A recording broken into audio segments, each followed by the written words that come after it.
kumjengea Mungu madhabahu, si ndivyo wapendwa? Na kwenye intake hii ya kwanza, hii awamu ya kwanza ambayo inaanza mwezi wa kwanza mpaka mwezi wa 6, tutakusanya kiasi fulani kwa ajili ya kuhakikisha kwamba tunaanza kununua eneo kwa ajili ya kumjengea Mungu madhabahu. Jamani, Mungu atusaidie sana. Sasa nataka nikutie moyo, hakikisha ya kwamba unakuwa sehemu ya mtu ambaye atahusika kupata eneo la kumjengea Mungu madhabahu, na kuhakikishia baraka zake watanufaika mpaka vizazi vyako. Kwa sababu iko hivi, lile eneo, si unaona kwa mfano hili jengo linaweza likabomolewa, si ndivyo? Lakini tunapozungumzia kwa habari ya eneo huwa aliondoki, watabomoa, watatanua, si ndio? Kwa hiyo kila watu watakapokuwa nakusanyika kumwabudu Mungu, baraka zitakuwa zinashuka kwako. Kwa hiyo nikutie moyo katika jina la Yesu, hakikisha ya kwamba unashiriki baraka hizi, hakikisha unashiriki baraka hizi, na kusisitiza katika jina la Yesu, kama unataka kuona utukufu wa Mungu, kama unataka kumwona Mungu akihusika kwenye maisha yako, hakikisha usikose hizi baraka. Sawa wapendwa? Hakikisha usikose hizi baraka. Na kwa upande wa viongozi tulikuwa tushamaliza, na siku ya leo kwa neema ya Mungu tutakaa na washirika wengine ili kwa sehemu yao na kwa nafasi yao na wao pia waweze kufanya. Amen. Lakini pia ikumbuke, wiki iliyopita nilijaribu kugusia namna ya kushughulikia vitu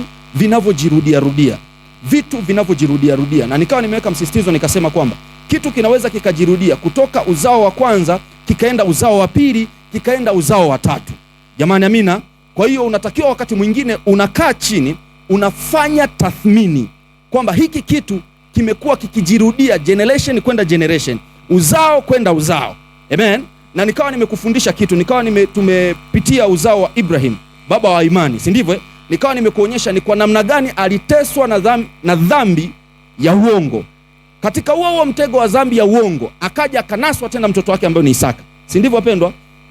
Lakini tunakuja kuona pia uzao wa Isaka nao pia unakuja kuteseka kwenye ule msingi wa ile dhambi.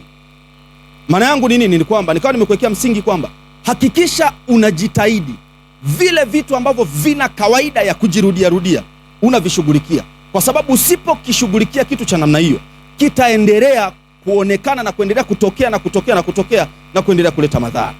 Jamani, Mungu atusaidie sana watumishi wa Mungu.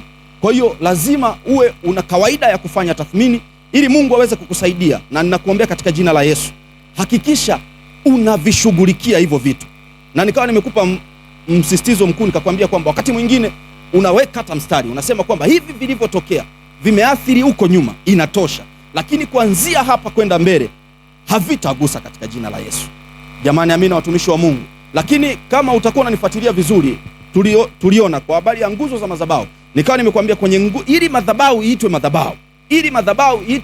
madhabahu, na nikawa nimesema kabisa kwamba tunapozungumzia madhabahu, kuna madhabahu ambayo iko chini ya ulimwengu wa nuru na kuna madhabahu ambayo iko chini ya ulimwengu wa giza. Sawa wapendwa? Nikawa nimekwambia kwamba ili madhabahu yoyote iitwe madhabahu, ina vitu vyake ambavyo vinaikamilisha hiyo iwe madhabahu. Namba moja, nikawa nimekwambia lazima kuwe na Mungu wa hiyo madhabahu, si ndivyo? Na sisi tunamshukuru Mungu mahali hapa, Mungu anayehubiriwa hapa ni Mungu aliye hai. Jamani, amina. Ni Mungu aliye hai. Kwa hiyo madhabahu yoyote ili iwe madhabahu lazima iwe na Mungu wa madhabahu. Lakini namba mbili, nikawa nimesema kwamba ili madhabahu iitwe madhabahu lazima kuwepo na kuhani wa madhabahu. Hakuna madhabahu kama hakuna kuhani. Hata kule katika ulimwengu wa giza, madhabahu yoyote lazima ina kuhani, si ndivyo wapendwa? Na nikawa nimekuwekea msisitizo wiki iliyopita, nikakwambia kwamba jitahidi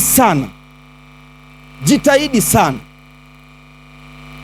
moyo wa kuhani ukufurahie unapokuwa chini ya hiyo madhabahu, kwa sababu moyo wa kuhani ukiwa una majonzi na wewe, ukiwa una malalamiko au masononeko, kuna baraka unaweza usizipate katika hiyo madhabahu. Na nikawa nimekwambia kwamba kuna vitu vingine unaweza ukaviomba Mungu asikujibu direct, Mungu asikupatie, lakini huwa anavipitisha chini ya kuhani, ndio mtu anavipokea. Lakini pia leo nataka nikupe msisitizo mwingine. Mungu akikupa neema ya kuwa karibu na kuhani, kwa sababu jinsi unavyozidi kuwa karibu sana na kuhani, na mstari wa kuto kuneemeka na kuhani unakuwa mkubwa sana. Sio, kuna mtu mmoja amenielewa, kwa sababu huwa kuna kawaida ya kuyazoelea mafuta. kwa sababu ya ule ukaribu na ile access aliyokupa. Sasa ukitengeneza ukaribu uliopitiliza na mazoea yaliyopitiliza, utajikuta haunufaiki na yale mafuta ya kuhani. Jamani, Bwana Yesu asifiwe sana. Bwana Yesu asifiwe. Iko hivi, kuhani na yeye pia ni binadamu. Kwa hiyo unapoendelea kuwa zaidi, kuwa karibu sana na kuhani, hakikisha unamwomba Mungu akusaidie yale mapungufu au madhaifu nayo yaona kwa yule kuhani, kwa sababu na yeye ni binadamu 100%. Sawa wapendwa, yasije yakafanyika kama chanzo cha kukutengenezea wewe ukuta usipokee baraka kutoka kwa yule kuhani. Iko hivi, tunajifunza kwa habari ya Musa, si ndivyo wapendwa? Biblia inasema kwamba ilikuwa inapiganwa vita. Yoshua yuko vitani, si ndio? Lakini wakina Huri wako pamoja na nani? Na Musa. Biblia inasema kwamba walipokuwa wakinyanyua mikono ya Musa ndio ushindi unapatikana, lakini mikono ya Musa ikichoka, ikishuka, kule wana wa Israeli wanapigwa. Ikafika stage sasa wakaamua kumtegemeza ili mikono ikae juu ili waweze kupata ushindi. Si umenielewa? Sasa leo nataka nikuonyeshe kitu kimoja, sawa wapendwa? Yaani anyway, labda kwa sababu Biblia haijaandika, si ndivyo? Huenda ingeandika tungeelewa, sawa? Nataka nikutazamishe kitu, sawa?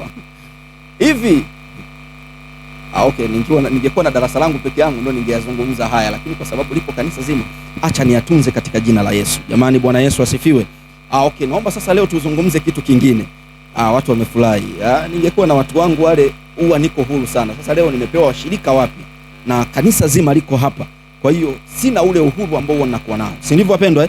Lakini pia nguzo nyingine ya madhabahu, lazima madhabahu iambatane na sadaka, iambatane na sadaka. Na hii tutaichimba kwa kina, na ndicho kitu ambacho natamani siku ya leo tujifunze sote kwa pamoja. Lakini pia nguzo nyingine ya madhabahu, lazima kuwepo na wafuasi wa madhabahu au washirika wa madhabahu, Madhabahu yoyote ili iitwe madhabahu, ikisha kuwa na Mungu wa madhabahu, ikisha kuwa na kuhani wa madhabahu, lazima wawepo washirika wa hiyo madhabahu.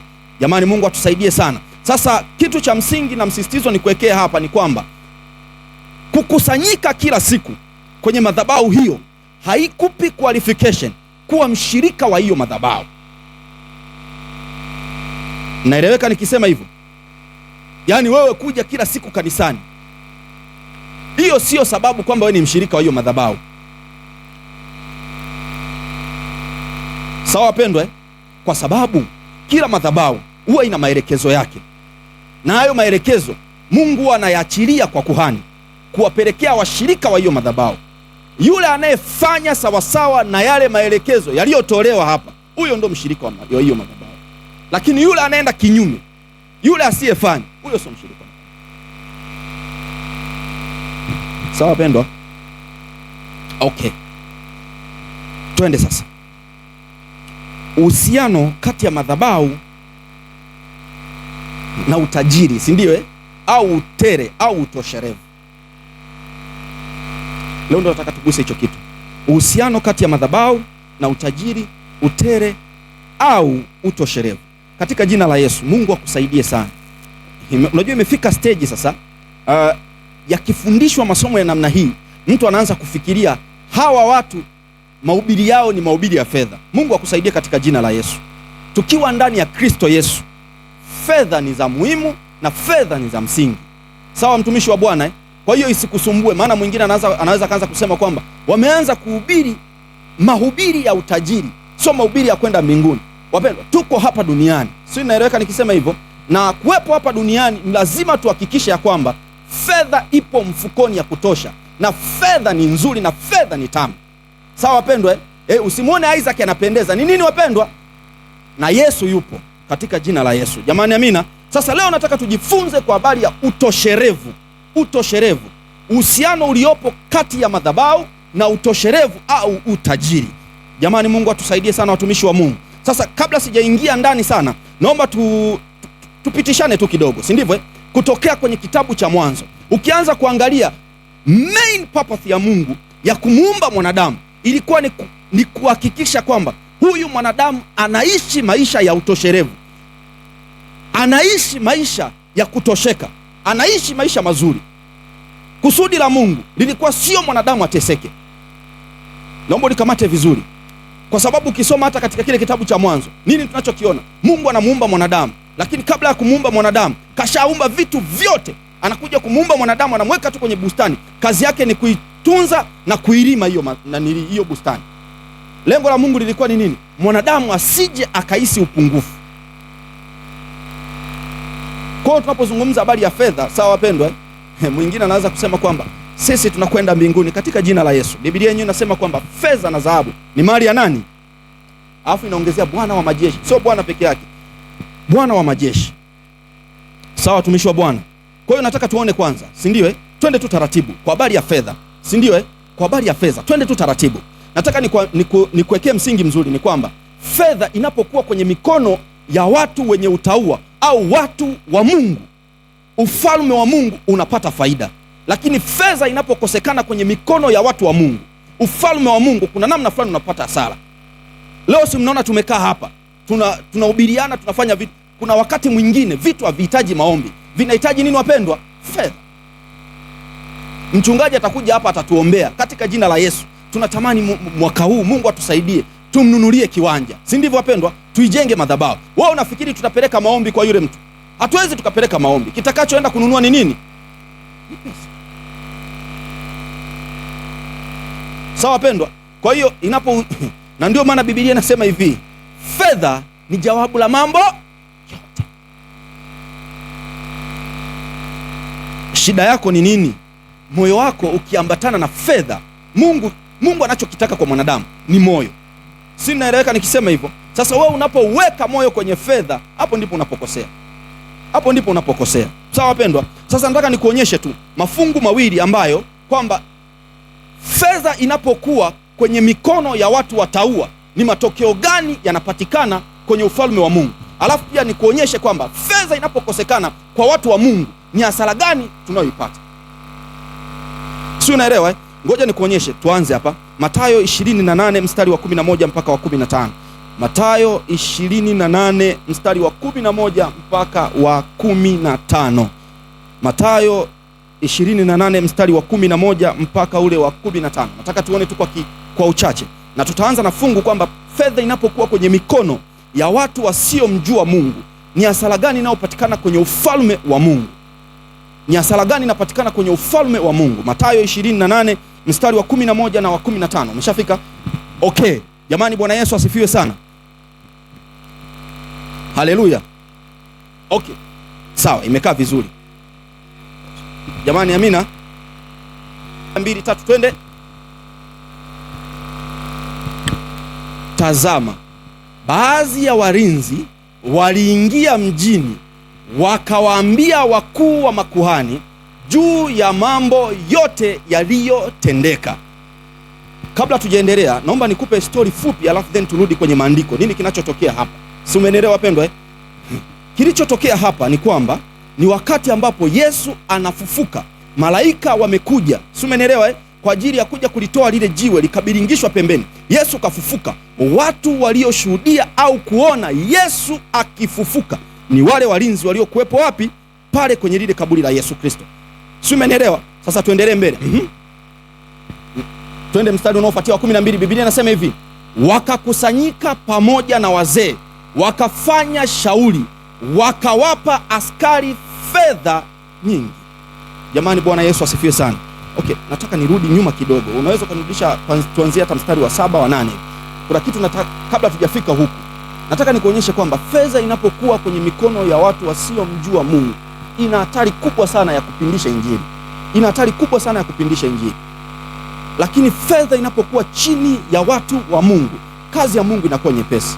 Kazi ya Mungu inakuwa nyepesi. Katika jina la Yesu Kristo tunamwomba Mungu atusaidie kanisa letu liwe na watu wenye fedha za kutosha, ili inapofika stage tunataka tufanye kitu kwa ajili ya ufalme wa Mungu, kifanyike na kifanikiwe. Okay. Okay, tuanzie mstari wa 7. Okay, tuanzie mstari wa 7. Biblia inasema hivi, nanyi nendeni upesi, mkawaambie wanafunzi wake amefufuka katika wafu. Tazama, awatangulia kwenda Galilaya, ndiko mtakakomwona haya nimekwisha waambia. Twende mstari wa 8, inasema hivi: wakaondoka upesi kutoka kaburini kwa hofu na furaha nyingi, wakaenda mbio kuwapasha wanafunzi wake habari. Mstari wa 9 anasema, na tazama, Yesu akakutana nao akisema, salamu. Wakakaribia, wakamshika miguu, wakamsujudia. Mstari unaofuatia, kisha Yesu akawaambia, msiogope, nendeni mkawaambie ndugu zangu waende Galilaya, andiko anasema hivi, ndiko watakako niona. Hapa Yesu kashafufuka, wanafunzi wameenda, wamepewa taarifa kwamba Yesu ameshafufuka. Wakiwa wanarudi, Yesu anawatokea njiani. Si umenielewa? Sasa tuendelee sasa, mstari wa 11. Biblia inasema hivi, nao wale walipokuwa wakienda, tazama, baadhi ya walinzi waliingia mjini, wakawaambia wakuu wa makuhani juu ya mambo yote yaliyotendeka. Iko hivi, walioshuhudia show nzima ya Yesu kufufuka walikuwa ni walinzi, kwa sababu wao ndo waliowekwa kulilinda lile kaburi ili Yesu asije akatoroka. Si naeleweka, watumishi wa Mungu? Sasa Biblia inasema kwamba wakatoka na kwenda mjini, wakaanza kuambia wakuu wa sinagogi kwa habari ya kitu kilichotokea kule kaburini. Nikamate vizuri, msingi wangu uko hivi: fedha inapokuwa kwenye mikono ya watu wasiomjua Mungu, kuna hatari kubwa katika ufalme wa Mungu. Ukisoma katika kile kitabu cha Yohana ile sura ya 17 mstari wa 1 mpaka wa 3, Yesu anasema kwamba na ufalme wa Mungu ndio huu, wa kujua ya kwamba wewe ndiye Mungu uliyenituma, nikaja nikafa na kufufuka. Jamani, Bwana Yesu asifiwe sana. Kwa hiyo target ya Yesu ili wewe ukombolewe ni lazima afe na kufufuka pale Calvary. Sasa kilichotokea ni kwamba watu wanataka kupindisha ule msingi wa Yesu kufufuka. Jamani, Mungu atusaidie sana. Okay, twende mstari wa 12. Mstari wa 12 anasema hivi, wakakusanyika pamoja na wazee, wakafanya shauri, wakawapa askari fedha nyingi. Jamani, Mungu atusaidie sana. Hawa wakuu wa masinagogi wanajua kabisa hizi taarifa zikienea katika Yahudi nzima kwamba Yesu kafa na kufufuka, watu watakombolewa, watu wataokoka. Kinachofanyika ni nini? Biblia inasema kwamba hivi, wakawapa wale askari fedha nyingi ili waupindishe ukweli. Katika jina la Yesu tunamwomba Mungu atusaidie kama kanisa lake. Jamani, fedha ni kitu cha msingi sana kwenye nyumba ya Mungu. Fedha ni kitu cha msingi kwenye nyumba ya Mungu. Achana okay, tunaenda mbinguni lakini maisha ya bila fedha. Okay, Biblia inasemaje? Twende mstari wa 13. Wakisema, semeni ya kwamba wanafunzi wake walikuja usiku. Angalia sasa wanapoanza kuipindisha injili. Hawa walinzi walishuhudia mzigo mzima uliotokea pale kaburini. Lakini hawa sasa wakuu wa masinagogi wanawaambia watu kwamba kamateni hizi fedha. Si umeelewa? Alafu watu wakiwauliza, semeni maneno haya. Haya, tusome wote 1, 2, 3. Biblia inasemaje? Wakisema, semeni ya kwamba wanafunzi wake walikuja usiku wakamwiba sisi tulipokuwa tumelala. Unaona fedha ilivyo na nguvu ya kuupindisha ukweli. Umeona fedha ilivyo na nguvu ya kuupindisha ukweli. Nataka nikwambie, laiti kama fedha ingekuwa chini ya mikono ya watu sahihi, ukweli usingepindishwa. Mpaka leo Wayahudi wako Mungu atusaidie sana. Biblia inasema hivi mstari wa 14, na jambo hili likisikika kwa mtawala, sisi tutasema naye, nanyi hamtapata shida. Yaani watu wameshajipanga kwamba yaani likifika kwa mtawala ikajulikana kwamba mmesema uongo, nyinyi wala msiwe na wasiwasi, sisi tumejipanga namna ya kuzungumza naye. Mstari wa mwisho wa 15, tuendelee, anasemaje? Biblia inasema hivi, basi wakazitoa zile fedha wakafanya kama walivyofundishwa, na neno hilo likaenea kati ya Wayahudi hadi leo. Likaenea hadi. Kwa hiyo sasa Wayahudi wao wanajua mpaka leo kwamba kilichotokea kwa Yesu ni nini. Wanafunzi walienda kumuiba, lakini sivyo. Yesu alikuwa anatakiwa afe, afufuke, aishinde mauti, ndio ule wokovu kamilike. Lakini watu wanatumia fedha kupindisha nini? Ukweli. Biblia inasema hadi leo lile neno likaenea. Kwa hiyo wao wanachokijua ni kwamba Yesu alifanya nini, wapendwa? Aliibiwa. Lakini kilichofanya watu wajue kwamba Yesu aliibiwa kilikuwa ni nini, wapendwa? Fedha. Nawaombea katika jina la Yesu, Mungu atupe fedha. Mungu atupe fedha. Nataka nikuonyesha sasa, fedha inapokuwa kwenye mikono ya watu sahihi, nini kinatokea? Umeona sasa hapo injili inaweza ikapindishwa. Kwa hiyo msingi mkuu ni kwamba injili inaweza ikapindishwa kama fedha itamilikiwa na watu wasiokuwa sahihi. Okay. Mathayo 27 mstari wa 57 mpaka 60. Nataka nikuonyeshe sasa, tuingie kwenye kundi la pili, kwamba fedha inapokuwa chini ya watu sahihi au chini ambayo watu Mungu amewakusudia, nini kinatokea? Kile kitabu cha Mathayo 27 mstari wa 57 mpaka wa 60. Mathayo 27 mstari wa 57 mpaka ule mstari wa 60. Okay? Ukifika utaniambia. Mathayo 27. Jamani, fedha ni nzuri, fedha ni tamu. Na kuombea katika jina la Yesu, Mungu akupe fedha. Kuna baadhi ya mahitaji unahangaika, ni kwa sababu tu hauna nini mpendwa? Hauna fedha. Mungu akikupa fedha, yaani unasikia, yaani hata hii amani ya moyo unayoitafuta unaona hauna. Wakati mwingine ukipata nini wapendwa? Fedha, amani inapatikana katika jina la Yesu. Sasa mwingine anakuambia kwamba tuko ndani ya Yesu, sawa. Nataka nikwambie maisha ya hapa duniani tunamuomba Mungu, utakatifu tunao, wokovu tunao, lakini nataka nikwambie fedha nayo ni ya nini wapendwa? Ni ya msingi. Kwa hiyo tunapokufundisha kwa habari ya hivi vitu, tunakutengenezea msingi unapokwenda kupambana na kufanya kazi. Mungu akubariki upate fedha ili ufalme wake ujengwe. Yaani hatuwezi tukakaa tunasema kwamba tunaenda kumnunulia Mungu kiwanja, tunaenda kumnunulia Mungu kiwanja, lakini hatuzungumzii kitu kinaitwa fedha. Lazima tuzungumzie kitu kinaitwa fedha. Sawa wapendwa? Haya, tuone sasa fedha inapokuwa kwenye mikono ya watu wasiokuwa sahihi. Watu wanaokuwa sahihi, nini kinatokea? Mathayo 27 mstari wa 57 mpaka 60. Tusome 1, 2, 3. Twende. Biblia inasemaje? Na ilipokuwa jioni, akafika mtu tajiri wa Arimathaya. Jamani, Bwana Yesu asifiwe sana. Biblia inapozungumza na kusema kwamba mtu tajiri, huyo alikuwa ni mtu tajiri kweli. Na inaposema mtu tajiri wa Arimathaya, maana yake ni kwamba mtu tajiri wa Kisesa. Si umeelewa eh? Au mtu tajiri wa Mwanza. Katika jina la Yesu ninakuombea Mungu akupe fedha, ifike stage watu waseme kwamba fulani ni mtu tajiri wa Kisesa. Jamani, Bwana Yesu asifiwe sana. Biblia inasema hivi, na ilipokuwa jioni, akafika mtu tajiri wa Arimathaya, jina lake Yusufu, naye mwenyewe alikuwa mwanafunzi wa Yesu. Alikuwa ni mwanafunzi wa Yesu. Kuna wanafunzi wa Yesu wale 12 waliokubali kuacha vitu vyote na kumfuata Yesu, lakini alikuwepo mwanafunzi wa Yesu asili. Biblia inamtamka na kumsema kwamba huyu alikuwa ni tajiri. Jamani, amina. Jamani, Bwana Yesu asifiwe. Jamani, Bwana Yesu asifiwe. Okay, Biblia inasema hivi, nini? Nataka uone alichokifanya huyu mtu. Biblia inapomtambulisha na kumsema alikuwa ni mtu tajiri, kwa chini kuna maelekezo tunaendelea. Biblia inasemaje mstari unaofuatia? Biblia inasema hivi, mtu huyu alimwendea Pilato akaomba apewe mwili wa Yesu, ndipo Pilato akaamuru apewe. Sasa nisikilize kwa makini. Jamani, Mungu atusaidie sana watumishi wa Mungu. Unapokuwa na fedha, fedha inaweza ikatumika kama kitu cha kukuingiza sehemu ambayo watu wengine hawawezi wakaingia na kufika. Sumeelewa? Zile ngoma 12 za Yesu, wale wanafunzi, Yesu kashakufa, mambo yameishia hapo. Hawawezi wakaingia kwa nani wapendwa? Kwa Pilato. Lakini angalia, Biblia inasema kwamba huyu Yusufu Arimathaya, yeye anaingia kwa Pilato. Hivi kiongozi wa nchi tunamfahamu, si ndivyo wapendwa? Kuna watu wewe unahangaika kuingia, lakini kuna mtu simu yake hii moja anashika, anapokea, anamsikiliza. Mungu akupe pesa katika jina la Yesu. Jamani, Mungu awape fedha. Hivi nyinyi watu mnanielewa? Jamani, fedha ni tamu, umaskini ni mbaya. Umaskini ni mbaya. Umaskini ni mbaya. Huyu mtu anaingia kwa Pilato. Biblia inasema kwamba akamwendea Pilato, anamwambia na uomba mwili wa Yesu. Na uomba mwili wa Yesu. Haya, tuendelee, utakuja kuona nini kilichokuja kutokea. Biblia inasema hivi, Yusufu akautoa mwili, akauzongazonga katika sanda ya kitani safi. Biblia inaendelea nasemaje? Mstari wa 60, tuishie hapo. Mstari wa 60 au inaishia hapo 59?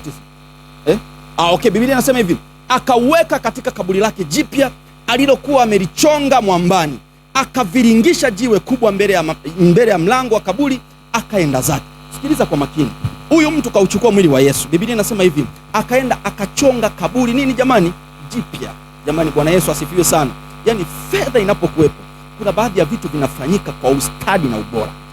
Yesu. Kwa mantiki hii tunapata kwamba kumbe kulikuwa kuna makaburi mengine sio mapya, ni ya kizamani, watu wanaenda kuzikwa, lakini kwa sababu huyu Arimathaya, huyu Yusufu Arimathaya alikuwa ni mtu tajiri, akaenda kachonga. Jamani, tunaelewana wapendwa? Ninawaombea kule mnakofanya kazi za mikono yenu, Mungu awabariki katika jina la Yesu. Mungu awabariki katika jina la Yesu. Mungu awaongeze katika jina la Yesu. Mungu awape kushika fedha katika jina la Yesu. Tusionekane kuwa wanyonge au tuko chini. Mungu atupe kushika fedha katika jina la Yesu. Unajua, inasikitisha sana tunapokuwa kwenye jamii ambayo watu wasiomwamini Yesu wana fedha kuliko watu wanaomwamini Yesu. Ni aibu sana katika jamii, ni aibu sana katika jamii. Wewe mwenyewe ni shahidi, mkikaa kwenye kile kikao cha familia, nini ambacho huwa kinatokea? Yaani kama hauna hela, ukitaka kunyoosha mkono unasema kwamba huyu anataka kuanzisha fujo, huyu anataka kuanzisha fujo. Wakati mwingine zinagawiwa soda, wewe hawakuulizi unakutumia soda gani, si ndio? Yaani stone tangawizi ili kuwasha ukome, wanakupatia hiyo hiyo kwa sababu hauna fedha. Lakini kama una fedha, hawezi kukupa stone tangawizi, hawezi kukupa stone tangawizi. Jamani, Bwana Yesu asifiwe sana. Ninawaombea katika jina la Yesu, Mungu awape fedha, Mungu awape kushika fedha. Jamani, fedha ni tamu, fedha ni tamu. Hivi nyie mnafikiri hichi kitambi mimi nilicho nacho ni chakula tu peke yake? Hapana, kuna amani ya fedha ukiwa nayo mfukoni. Nakwambia hata mwili unatoka, mtu unapendeza katika jina la Yesu. Na leo nimechomekea kwa makusudi kwa sababu nilijua nakuja kufundisha hichi kitu. Tuendelee. Sasa nimekuja kwa bahati mbaya. Okay, kwa hiyo tunaendelea. Kwa hiyo fedha ni kitu cha msingi sana. Ikumbuke kwamba mwaka huu lengo letu kama Disciples Community Church ni kuhakikisha kwamba tunanunua eneo kwa ajili ya kumjengea Mungu nini wapendwa? Madhabahu. Sasa hatuwezi tukakaa hapa tunasema kwamba tunaomba peke yake, tunaomba peke yake. Hapana, tunaomba, tunakwenda kufanya kazi tukiamini kwamba Mungu atatupa fedha, na hizo fedha Mungu akitubariki tunakuja kutoa kwa ajili ya kuhakikisha kwamba tunanunua eneo na madhabahu ya Bwana inajengwa na utukufu wa Bwana unarudi kwake. Watu wahubiriwe, mataifa yamjue Kristo Yesu kwa sababu ya fedha ambayo Mungu alikubariki ukaitoa kwa ajili ya kusapoti Injili. Jamani, amina watumishi wa Mungu. Mungu akupe fedha. Yaani nakuombea katika jina la Yesu, mwaka huu usiishe, Mungu akupe kushika fedha. Mungu akupe kushika fedha. Yaani kama ukuwahi kushika fedha, Mungu akupe kushika fedha katika jina la Yesu.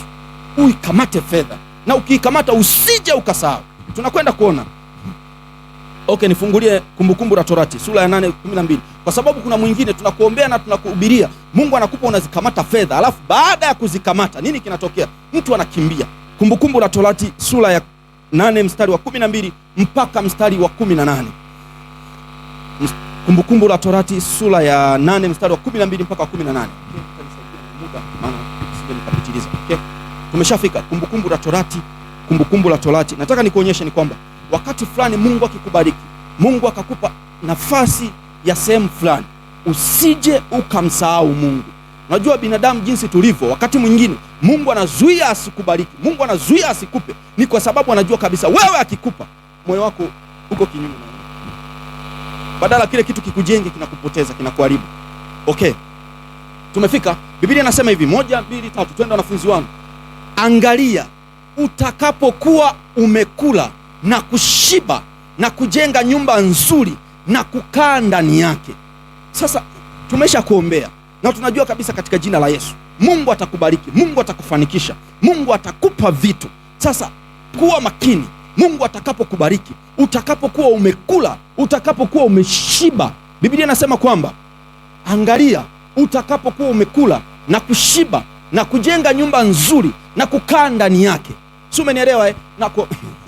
Mungu akikupa, jamani nisikilizeni wapendwa, Biblia inaposema hivi na kujenga nyumba nzuri, jamani kuna nyumba nini wapendwa? Nzuri. Na kuombea katika jina la Yesu, nakupa upako, kama unaanza kujenga, Mungu akusaidie ujenge nyumba nzuri, watu wakipita waseme ile nyumba nini wapendwa?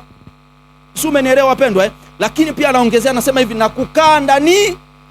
Unajua kuna watu wanajenga nyumba nzuri alafu hawakai wapi? Ndani. Biblia inasemaje? Endelea mstari unaofuatia 13. Anasema na makundi yako ya ng'ombe na kondoo yatakapoongezeka, na fedha yako na dhahabu yako itakapoongezeka. Jamani, fedha inafanya nini wapendwa? Inaongezeka. Fedha inaongezeka. Kataa kubaki kwenye vile viwango. Mwambie Mungu katika jina la Yesu, nipe na mimi kuvuka hivi viwango. Yaani kama ulikuwa umezoea kushika shilingi 50,000, mwambie Mungu na mimi natamani niiguse 100,000 inafananaje? Kama ni mtu wa laki, mwambie Mungu hiyo milioni inafananaje? Na Mungu atakusaidia katika jina la Yesu. Ukiendelea anasema hivi, na dhahabu yako itakapoongezeka na kila kitu ulicho nacho kitakapoongezeka. Mstari unaofuatia anasemaje? Anasema hivi, basi hapo moyo wako usiinuke. Basi moyo wako usiinuke. Unajua shida ni kwamba kuna watu sasa hivi ni wanyenyekevu sana. Kuna watu sasa hivi kwenye ibada wanahudhuria vizuri sana. Kuna watu sasa hivi ni wapole sana kwa Yesu. Lakini nakwambia kuna wengine Mungu anazuia wasizishike, ni kwa sababu anajua kabisa huyu akizishika watu watanikoma. Si ndio? Sasa wewe mwenyewe unajua, si ndivyo wapendwa? Yani siku ile nilikufundisha kwamba nia yako, ile shauku ya ndani inayokusukuma kumwomba Mungu akupe kitu ni nini? Kuna mwingine shauku yake ya ndani kwamba Mungu nipe kitu fulani ili watu wafanye nini? Wanione. Sasa watu wakuone, alafu akisha kuona what next? Yao wanataka wainulie watu mabega, si ndivyo? Si ndivyo wapendwa? Yani kuna mwingine amekaa hapa na kuambia ni mnyenyekevu na ni mpole, yani siku akizishika moyo wake unafanya nini? Mungu akuchakate katika jina la Yesu, ili siku utakapozishika zisije zikakuangamiza, bali ziendelee kukuweka karibu na Kristo. Sawa wapendwa? Biblia inasema hivi, basi hapo moyo wako usiinuke ukamsahau Bwana Mungu wako aliyekutoa katika nchi ya Misri, katika nyumba ya utumwa. Mstari wa 15 Biblia inasemaje? Aliyekuongoza katika jangwa lile kubwa lenye kitisho, lenye nyoka za moto na nge, nchi ya kiu isiyokuwa na maji, aliyekutolea maji katika mwamba mgumu. Mstari wa 16 anasemaje? Aliyekulisha jangwani kwa mana wasioijua baba zako, apate kukutweza, apate kukujaribu. Jamani, Mungu atusaidie sana. Sikiliza, hapa kuna maneno mawili ya msingi. Anasema hivi, apate kukutweza na apate kukujaribu, ili kukutendea mema mwisho wako. Sasa sikiliza, hapa kuna kitu cha msingi, apate kukujaribu. Unajua wakati mwingine kuna kipindi ambacho Mungu yupo katika steji ya kumchakata mtu, yupo katika steji ya kumwandaa mtu, ili atakapokuja kufikia ule ukuu asije akasahau, asije akainua mabega. Sasa changamoto ni kwamba unakuta mtu yuko kwenye kipindi cha kuchakatwa, yuko kwenye kipindi cha kutengenezwa na Bwana, lakini angalia namna anavyoomba mbele za Mungu.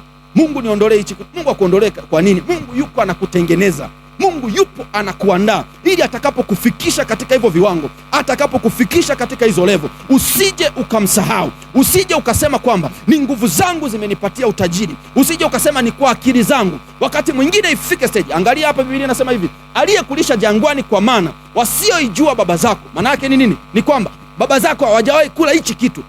Yani unakula hichi chakula ili wakati utakapokuja kupata chakula kizuri useme kwamba wakati fulani Mungu alinipitisha sehemu fulani, sikuwa na kitu lakini Mungu alinilisha.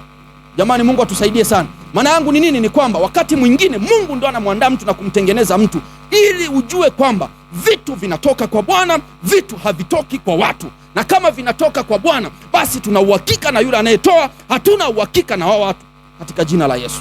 Jamani, Bwana Yesu asifiwe sana.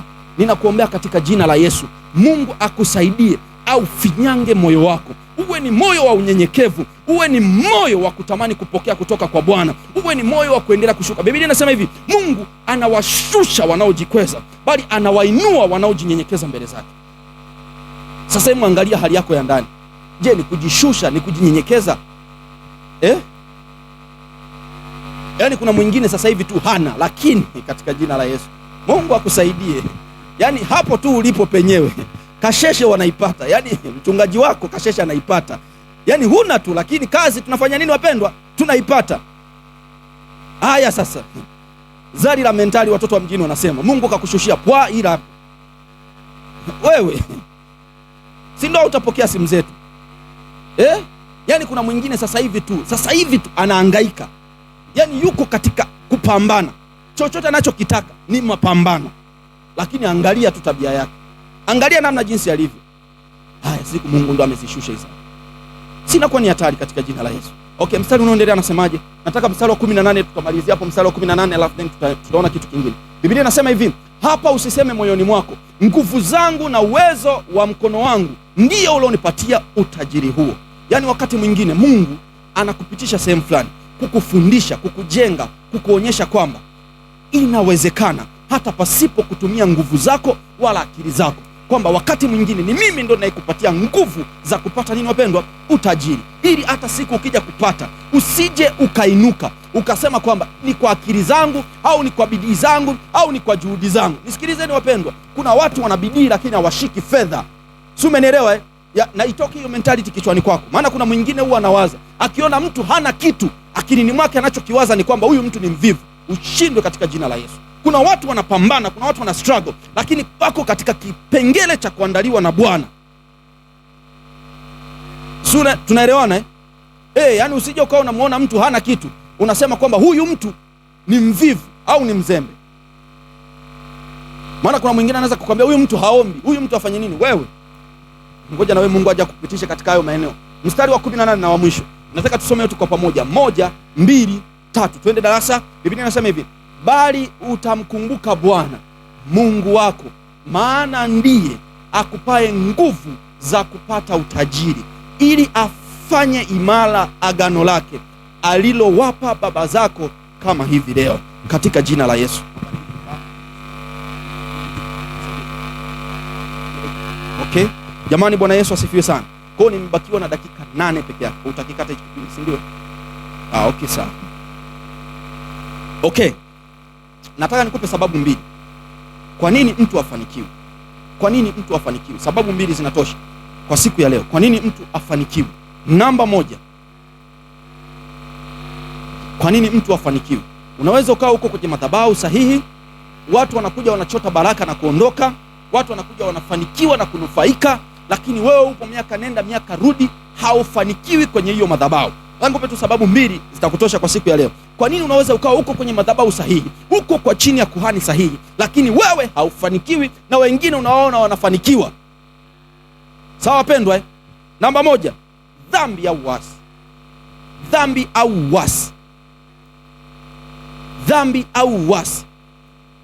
Kilichomsababisha mwanadamu yuko kwenye hali ngumu siku hii ya leo ni kwa sababu ya ile dhambi aloifanya katika bustani ya Eden. Lilikuwa sio lengo la Mungu wewe ule kwa kuteseka, ule kwa jasho, lilikuwa sio lengo la Mungu. Lengo la Mungu lilikuwa ni kwamba akuweke sehemu, uitunze bustani, ule ushibe, unufaike, lakini sio uteseke. Lakini ile dhambi tulioifanya katika bustani ya Eden ikatengeneza msingi mpaka leo tupo kwenye chain hii.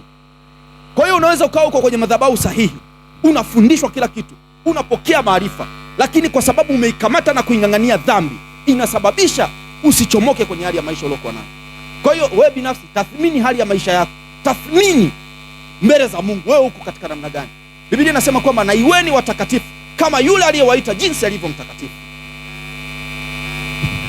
Unapoung'ang'ania uasi, unapoing'ang'ania dhambi, inasimama kama ukuta, kwa sababu wakati mwingine shetani huwa anaenda mbele za Mungu, anadai. Huwa nawafundisha wanafunzi wangu, nawaambia kwamba ulimwengu wa roho unaendeshwa kwa haki. Kwa haki. Mungu anaangalia wewe unaleta hoja gani za msingi. Sasa wewe hoja zako unazozileta, Mungu nibariki, Mungu nifanikishe, Mungu niinue, Mungu nionekanie, na wachungaji wanakuwekea mikono, lakini ukitoka unarudi kwenye maisha ya dhambi, unarudi kwenye maisha ya uasi. Unategemea kwamba Mungu atakubariki? Never. Yaani kile unachokirudia kukifanya kinasimama kama ukuta, usipokee neema ya Bwana. Lakini ukiishi maisha ya utakatifu, uko chini ya madhabahu sahihi, kuhani sahihi, Mungu anakuonekana. Jamani, Bwana Yesu asifiwe sana. Hiyo ilikuwa ni sababu namba 1. Nataka nikupe sababu ya 2. Kwa nini mtu afanikiwi? Sababu ya 2, kuto kufuata au kufanya maelekezo unayopewa kwenye madhabahu. Madhabahu inatoa maelekezo. Madhabahu inatoa maelekezo. Sasa usipofanyia kazi kile kinachofundishwa kwenye madhabahu, hautofanikiwa. Lakini ukifanya kama jinsi unavyoelekezwa, ukifanya kama utaona utukufu wa Mungu. Wakati mwingine tunakwambia toa fungu la 10. Madhabahu ndivyo inavyosema. Si ndivyo wapendwa? Na ndicho kitu kinachohubiriwa sana. Toa sehemu ya 10 kwa ajili ya utukufu wa Bwana. Haufanyi. Si ndio? Njoo kwenye ibada, hauji. Tufunge na kuomba, haufungi, hauombi. Wewe una expect nini? Unategemea nini? Yaani unaweza ukawa ni mtakatifu, unabandikwa mikono kila siku, lakini hauoni mtukufu wa Mungu. Ni kwa nini? Kwa sababu haufuati maelekezo yanayotolewa kwenye madhabahu. Kwa sababu ukifuatisha kile kitu, lazima ufanikiwe katika jina la Yesu. Ninakuombea katika jina la Yesu, Mungu akusaidie. Maelekezo yanayotoka kwenye madhabahu, hakikisha unayafuata. Hakikisha unayafuata. Kasome Biblia yako. Sehemu zote Yesu alizokuwa anawaponya watu, kuna sehemu nyingine alikuwa anatoa tu maelekezo. Mtu akiyafuata hayo maelekezo anapokea uponyaji. Kwani ilitokeaje kwa wale wakoma? Ilikuwaje, si ndio? Ilikuwaje kwa wale wakoma? Wale wakoma wamekutana na Yesu. wanataka kuponywa, si ndivyo wapendwa? Yesu anawapa tu maelekezo, nendeni mkajionyeshe kwa nani? Kwa makuhani. Wanatoka wanaenda, wakiwa njiani wanapokea uponyaji. Lakini nikuulize swali, wasingefuatisha hayo maelekezo, wao wameambiwa nende mkajionyeshe kwa kuhani, wakaendelea na mambo yao mengine, wangepokea uponyaji? Wasingepokea. Lakini kwa sababu walifuatisha kile Yesu alichoagiza wafanye, wakaona utukufu wa Mungu. Kwa hiyo usipofanya au usipofuata kile unachofundishwa kwenye madhabahu au maelekezo ya madhabahu, maidia nakwambia, hautauona utukufu wa Mungu kwenye maisha yako. Na Mungu awasaidie sana. Unajua kuna watu wengine mmepata access ya kuwa chini na ukaribu sana kwa mchungaji, si ndivyo? Mungu awasaidie sana katika jina la Yesu. Na mimi pia nisaidie. Si umeelewa? Nimeanza kwa kuweka msisitizo mara ya kwanza kabisa. Unajua unapokuwa karibu sana na mchungaji, changamoto yake huwa ni nini? Yaani kuna namna fulani unaanza kuyazoelea yale mafuta. Na ukisha yazoelea yale mafuta, unatengeneza ukuta wa kutokupokea. Si umenielewa? Yaani watakuja wengine, watapata mafuta, watanufaika na wataondoka. Ila wewe kwa sababu uko karibu, umeyazoelea, si ndivyo? Unachukulia vitu ni vya kawaida. Yaani unaambiwa fanya 1 2 3, haufanyi. Si ndivyo? Kutokufanya kwako kuna kusababisha usifanikiwe. Kasome Biblia yako. Yesu miujiza mingi ameifanya nje ya Yerusalemu, licha ya kuwa alizaliwa Yerusalemu. Kwa sababu wakati mwingine anafika Yerusalemu, watu wanasema kwamba huyu mtoto ni wafundi seremala. Si naeleweka nikisema hivyo? Yaani kwamba tayari sasa washamdharau. Huyu si ni mtoto tu wafundi seremala, atatuambia nini? Angalia miujiza mingi unasikia kaifanya huko Kana, sio kaifanya Galilaya, sio kaifanya wapi, lakini sio wapi. Bwana Yesu asifiwe sana. Ninawaombea katika jina la Yesu, kama kuna kitu ambacho kinakuzuia usifanye sawa sawa na unavyoagizwa, Mungu akusaidie uchomoke katika hili, katika jina la Yesu. Jamani, amina. Okay, naomba nijue muda wangu sasa. Nitajitahidi next time nitakuja na muda ili nisiwe na msongo. Ana dakika 19. Okay, naomba niishie hapa. Wiki ijayo nitaendelea na kipengele kingine ambacho nilikuwa natakiwa niendelee nacho. Okay, naomba nikaribishe maswali alafu then mmenipigia na makofi. Mungu awabariki sana. Makofi mengine kwa ajili ya muda. Pastor, wamepiga makofi hata sijawaambia. Umeona wanafunzi walivyowema. Haya, okay, naomba nikaribishe sasa maswali. Tuna dakika chache. Niongeza. Sawa. Ipo siku na wewe nitakupa nafasi utahudumu. Na mimi nitakuangalia. Asiauongezi wala uulizi, sawa? Malipo ni hapa hapa duniani, si ndio? Hukumu mbinguni, si ndivyo wapendwa? Sawa. Haya, tusimame tumshukuru Mungu alafu then turuhusu